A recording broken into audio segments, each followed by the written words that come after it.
What's up, gamers? It's Above, and in today's video, I'll be covering some tips that will be a game changer for you in pushing across the finish line for the Vow of the Disciple Day 1 raid emblem. These are aimed at players who are stuck on the final boss and understand the mechanics, but are having trouble either staying alive or getting hard damage checked in the final stand of the boss. It is easily the hardest final stand we've ever had in a Destiny raid. These tips will help you push across the finish line and get that clear. If you guys enjoyed today's video, a like and subscription would be greatly appreciated.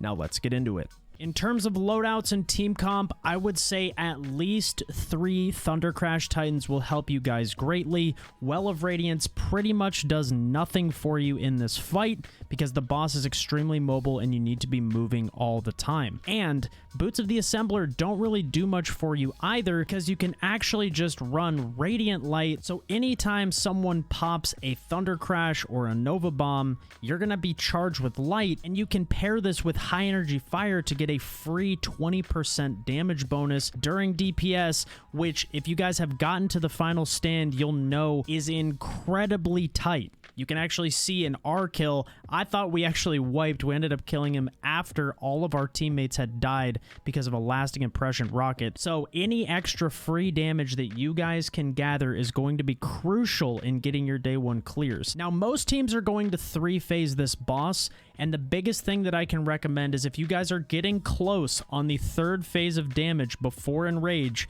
that you save your supers for final stand. It gets incredibly tight with damage because you have about 10 seconds to take out 20% of the boss's health bar, so make sure you guys are saving Thunder Crashes, Nova Bombs, every other burst type super that you can to help you guys get that incredible burst damage right before the boss hits his Enrage. A couple other quick tips. If you guys had any raid armor drop on the day of, there is a mod by the name of Umbral Sharpening that allows you to have increased weapon damage when you are actually under the Pervading Darkness debuff, which is what happens when you're in final stand. This is a substantial increase to your damage, so be sure to run this because you don't actually have to unlock these mods. They're on the armor by default. Feel free to go and take this mod, equip it, and even if your stats are bad, it's going to help your damage heading into final stand. Additionally, AEON souls are going to be massive. Make sure you're running them with Sect of Insight. Make sure you guys are finishing the yellow bars for special and abominations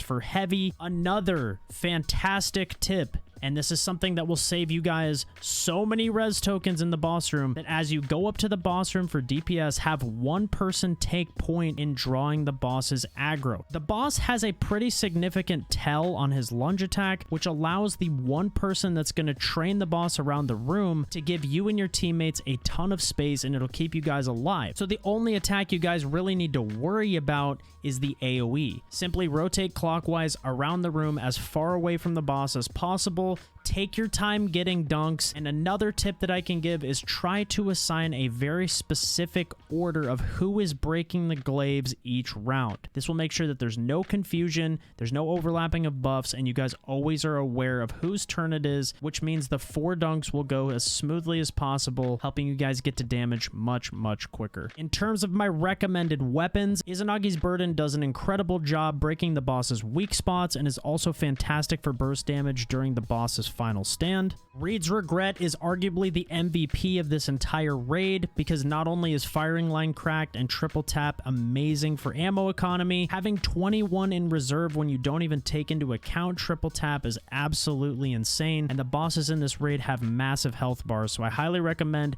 using Reeds if you have it. If you don't, any other linear fusion will do. They do extremely well on this boss when you pair it with a divinity. You can also use Galahorn. This is a great option. I would have one person on a galley rocket to give your entire fire team Wolfpack rounds, and you can use any legendary rocket of your choice. I recommend something with auto loading so you can swap between that and Izanagi's Burden for damage. That way you're not wasting time and damage trying to reload your weapons. This just pairs extremely well, so any auto loading rocket does great here too. Anyways, guys, I hope you found this video useful. Hopefully these tips can help you and your fire team get across the finish line. And if you guys did enjoy the content today, a like and subscription would be greatly appreciated. We just passed 20K, so thank you for that.